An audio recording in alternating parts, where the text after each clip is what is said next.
For the first time tonight, we are seeing a serial killer's controversial tattoo he got while on death row. A corrections officer testified about this image today at Clyde Gibson's penalty hearing. WLKY's Marissa Alter is live outside the Floyd County Courthouse with today's developments. Marissa? Well, Rick, over the past 3 days, we've learned a lot about Stephanie Kirk's murder, especially since there was no trial here, just Gibson's guilty plea.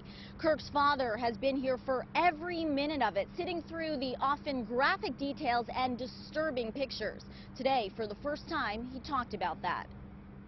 It's been horrible. How else could you describe it? But Tony Kirk says he didn't have a choice.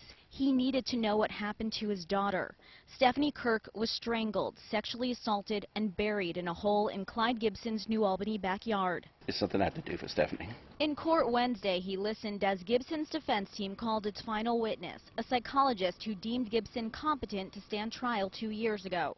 Dr. Heather Henderson Galligan also diagnosed him with bipolar disorder, alcohol dependence, polysubstance dependence, and personality disorder.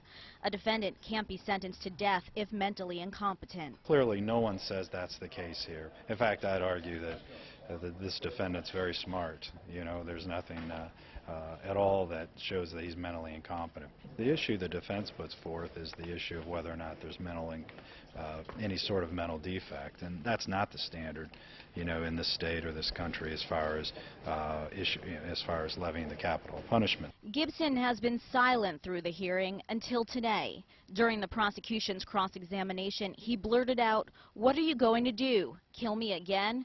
The psychologist attributed the outburst to his mental health. I guess that's impulsivity at its best. But prosecutors say it's right in line with the tattoo Gibson got after his first murder conviction.